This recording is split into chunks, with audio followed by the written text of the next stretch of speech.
حنا جايين من كل مكان للصويرة زينة البلدان نزورو ونرجع فرحان كالظبيل وللهيلولة حوض السلاح وثوم حيلة نضربو شوفار هاد الليلة. Birshut Moray Rabotai, with the permission of Hashem, with your permission, with the permission of the Baal Bayit, and of course the parents, the friends, the family, and the one that I know from 25 years ago,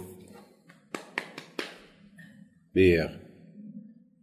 May HaKadosh Baruch Hu give to all of you bracha v'atzlacha, briut, panasa tova, and this place will be a good place. I heard that it's a miracle that you're going to open here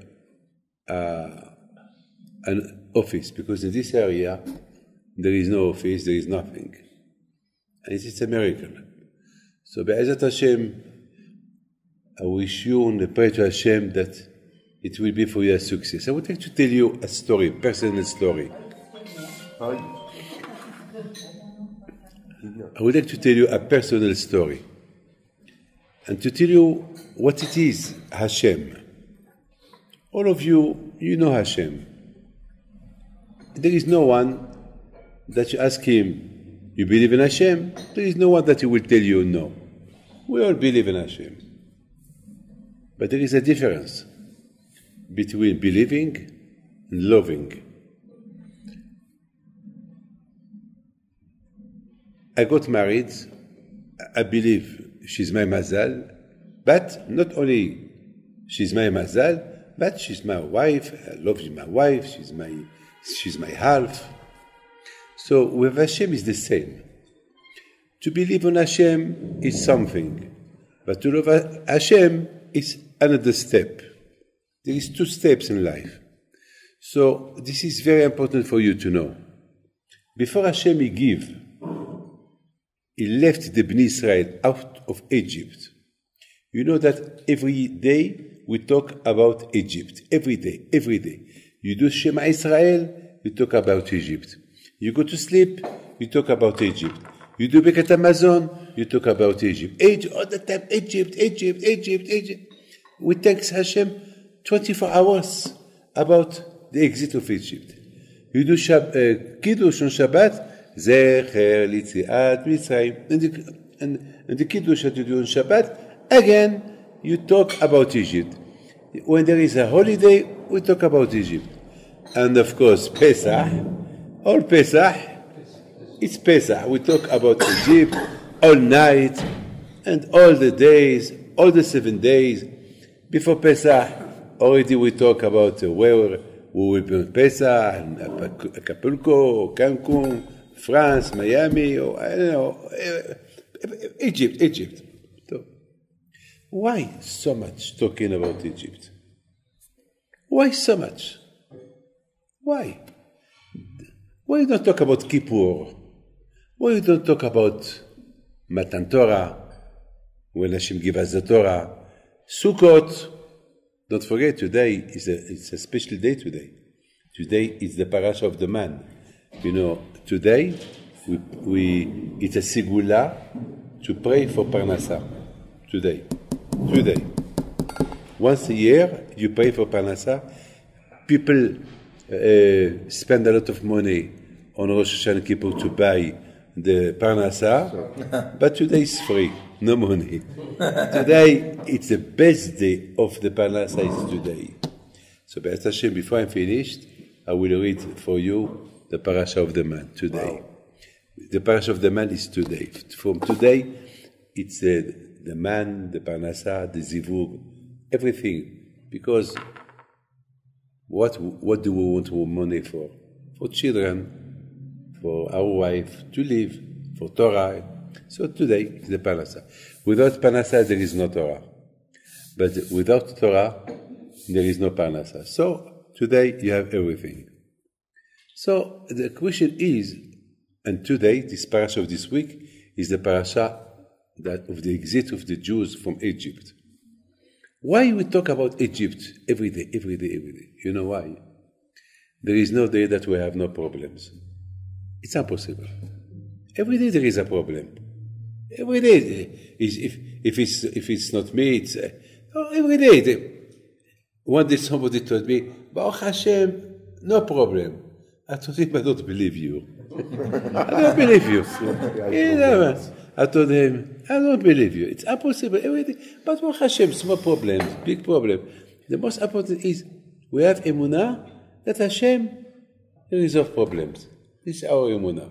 We have emunah that Hashem is he resolves. When you have emunah on Hashem, HaKadosh Baruch Hu will open you the doors. This is our emunah.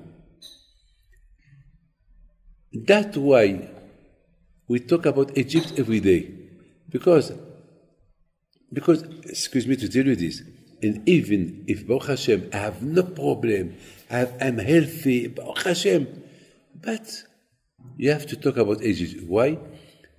Maybe tomorrow you will have, maybe in 2 days. So by talking about the parasha of the exit of Egypt, so I prove, I do a demonstration that I believe on Hashem, and Hashem, the same way that you protect me from Egypt, protect me today from my problems. That's why we talk about Egypt every time. And don't forget, when we left Egypt, we did not know where to go. We went to the desert. Now, this business, you do it. It's a business. But do we know what's going to happen in this business? Nothing. But we know nothing. When we left Egypt, we went to the desert, we did not know where to go. And Baruch Hashem, because we give us parnasa, because we give us everything. So by talking every day about Egypt, it's the bracha that you bring to you every day. It's a bracha. And this is the reason. So my friend, I want to tell you a story. About before I met you, before I got married, about 39 years ago, I got married. And every time my wife, she told me, what you going to do for a living? I said, well, I have to do what my parents did. I will follow the steps of my parents. And first, in Lyon, I want to open a synagogue. I want to open a yeshiva, a place to study Torah. She started to laugh. She said, here in Lyon, no one studies Torah. Here, they are all traditionalists. They are all here people. One day, I was invited by somebody, and he put on the table, he did not know, he put on the table les crevettes. Yeah, les crevettes. And I was shocked. I saw crevettes on the table. I said, no, I don't believe it. This is crevette. Well, he invited me. He told me my wife, she's a super kosher lady. And what's this? I thought maybe they are made in plastic as a decoration. So and my mama said, to decorate the table with crevette. So I said, I want to see. And I went like that, and I picked up a crevette. I smell it, it's crevette. I said, Madame, what's this? Crevette. They are fresh. And all the dishes are kosher. I said, they are kosher. And this is kosher. Yes, it's fresh and kosher. But this is crevette. We're not allowed to eat it. She did not know. She did not know. People sometimes did not know. Yeah, what can you do? So I said, Madame, I'm sorry. I can't eat nothing. Because I can't. I'm sorry. But she was upset, but what can I do? So that was about 40 years ago. There was no Torah. Lyon. My wife, she told me, you're crazy. I said, okay, I said, anyway, everybody think I'm crazy. So I started to look for a place. Like you'll be looking for a place. But I have to find a place that I will not have problems with the neighbors, always. Yeah. So I find a nice place, a nice villa with a lot of buildings, and I said to myself, well, but of course I will have problems with all these people here. But I said, Hashem, if you want me to open something for you, so help me to get that. When I went to visit, there was there a Jew that he was visiting as well. He saw me, he said, Rabbi David, why did you come here? I said, well, I came here the same way that you are here. If I like it, he said, but I want to live here. I said, did you pay? He said, no. I said, well, you didn't pay. I want to do the house of Hashem, this place. I want to build a mikveh here, and this building here, I will buy it. And that building, people were living there. He told me, Rabbi David, you dream. You have money? I said, I have nothing. Zero money. So he said, you have zero money, how are you going to buy it? I said, I'm not going to buy it. It's Hashem. I'm crazy, but this is the way I live. With Hashem, you have to be full. My father used to say everything come from Hashem. With Hashem, you have to be full. That's it. That's the way I was brought up in my house. That's it. This man said, look, I do a deal with you. If tomorrow at 2 o'clock, I see you and the lawyer Benaim to sign, so I give you, because you say for Hashem. But if at 2 o'clock I don't find you there, he buy it. I said, it's a deal. Now I went home. Now, this is the story. I want you to listen really the story. I went home. At that time I used to smoke cigarettes. Now I don't smoke. I used to smoke. And I was thinking. My wife, she told me, David, what's happened? I said, well, I find a place, nice place, good Jewish area. There is a lot of buildings, but I don't care. But this place, it's Merkazi. It's center. It's a center. I want that place. David, beside the money that we have in the wedding, don't dream. I will not give you that money. That money is to buy the furniture. I will not give you nothing. Anyway, you need, at that time, I needed about $200,000 at the time. A little bit less. And I had nothing. Maybe a few thousand. And I was walking. I tried to call some people to get a loan from them because I had to pay cash. At the time, there is no time to buy, to go to banks. Even I did not know nobody. So I was really in a big problem, and I had no luck.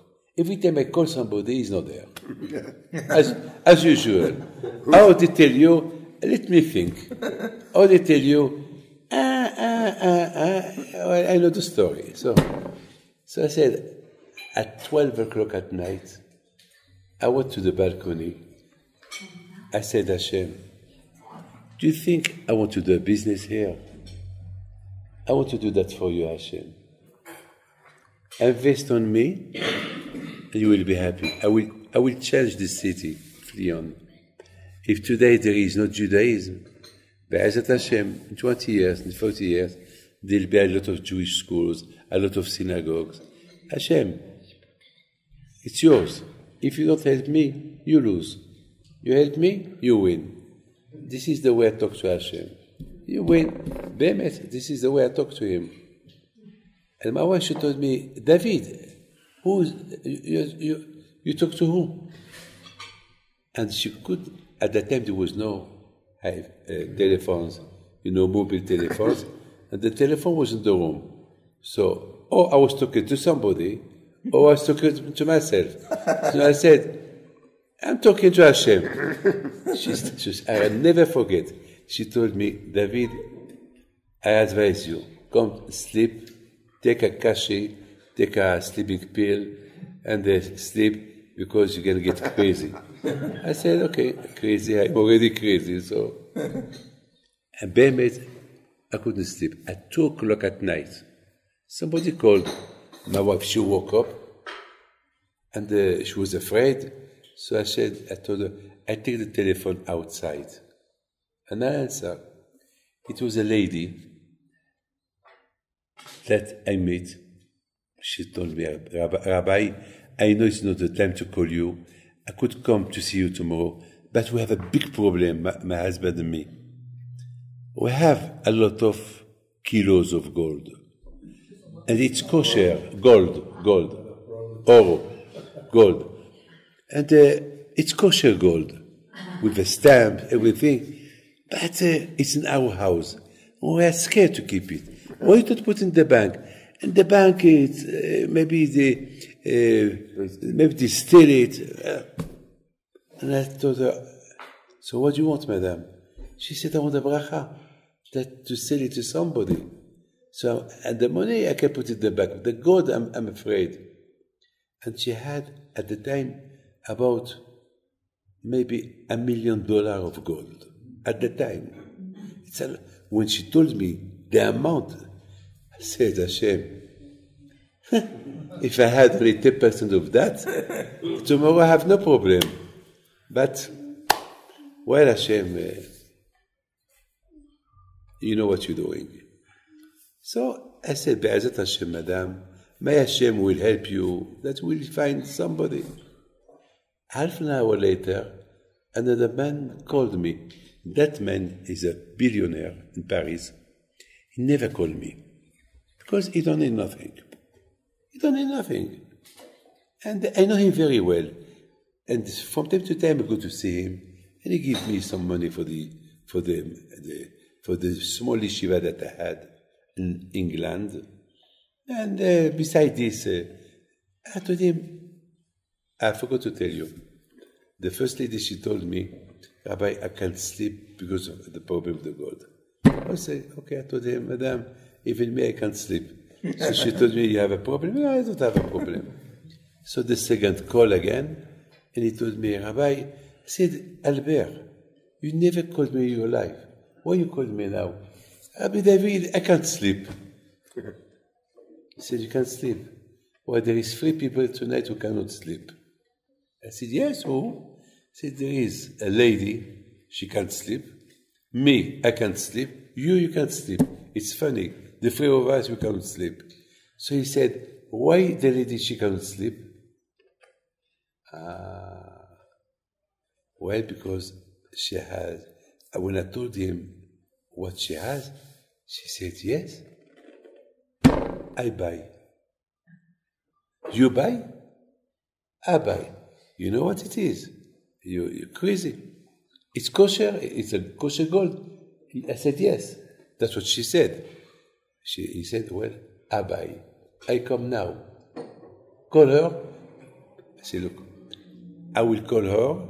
If she accepts, you accept your phone call. You call her, and then make a business between you. That's it. To make the story short, my wife, she told me, David, I think tonight you're going to be crazy. I said, okay, madam, I go to bed. When I decided to go to bed, the telephone called again. So it was Albert. He said, where Rabbi David? We're going to do the transaction in your house. I spoke to her. She agreed. I agree. And I will bring my lawyer. She will bring her lawyer. And we have to call that special car Brexit. There's a car, a blended car that to take the gold. I said, Albert, are you sure? It's a big amount of money. Yes, with lawyers, with the banks, we arrange everything. Tomorrow by 12 o'clock, everything will be set. But we have to come to your house with the lawyers. What time? 9 o'clock. At 9 o'clock, my house was like a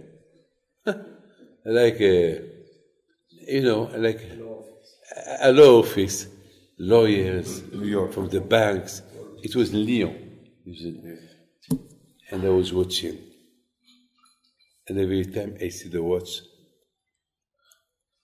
12:30 and 1 hour and a half, if I don't show myself in that place, I lose the house.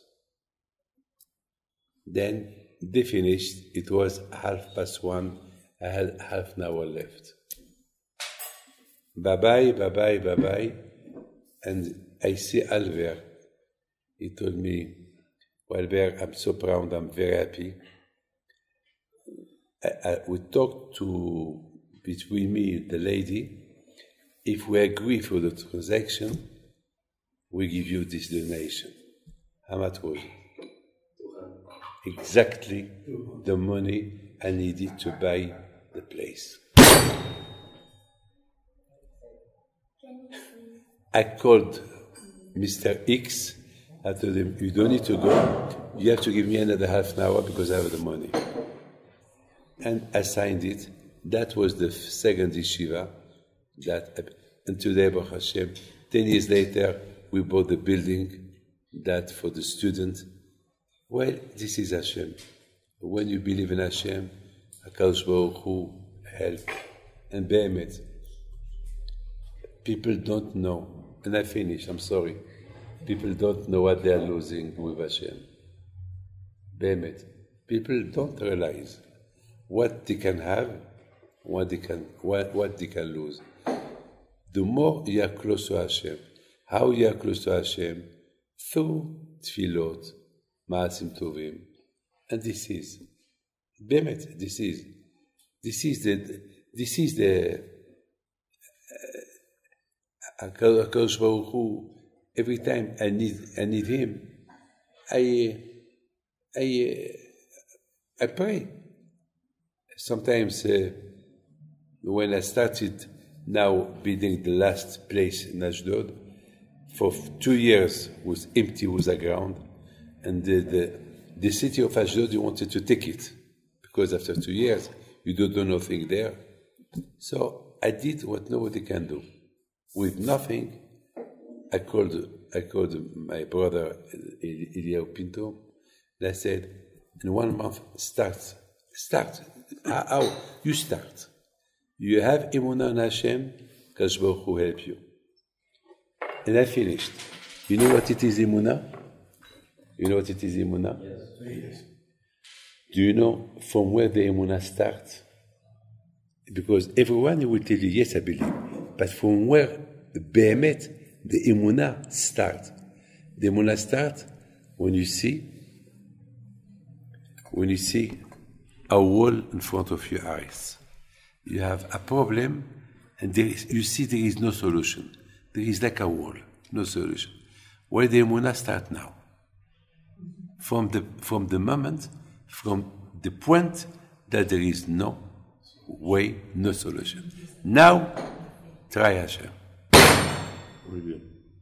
Now try Hashem. Because when you have everything, it's easy for you to say, I have Emunah. But when, like I was by somebody, he was dying, and his daughter, she said, Rabbi David, I don't know why you came to visit him. He's dying. I said, I know, he's dying. But for me, as long as he lives, he can live. She started crying. I said, well, why I don't feel like you feel? I said, because for you, your emunah, it's when you have everything. So it's a free emunah. It's a easy emunah. It's a light, like Coca Light. It's a light emunah. But a strong emunah, it's start from where there is no way. From there, the emunah starts. So, Baruch Hashem, that man is alive. You know, in Marseille, there was a man, a rabbi, every day visits people. People that they are not well. He visits them. And always used to visit somebody, Mr. Mimoun. And he was not well. And that rabbi told him, well, I hope next time I see you home. So Mr. Mimoun, he said to the rabbi, well, Mr. Mimoun, it's finished. He told me it's finished. I said, yeah. So Rabbi Mimoun said, look, Be'ezat Hashem, as long as you live, maybe you will live. Maybe. The next day, the rabbi came to visit this Mr. Mimoun, and he told him he passed away. Where is he? Well, he's in the frigidaire. How you call it? In the fridge, because it was hot. So he asked them, did somebody say Shema Israel for him? They said, no. I want to go to see him. And he went, they opened the fridge, a lot of bodies there, and he went to do Shema Israel, and he did like that. He touched the man, and he saw that the man, he was not dying. He was alive. So he started to scream, but this Mimoun is alive. And up to now, he's alive. I saw him 2 weeks ago. In Marseille. Yeah, he's alive. Emunah, that rabbi, Rabotai, I pray for you that Hashem give you bracha v'etzlacha, bריאות, parnasa tova, and God bless. Amen, amen, amen.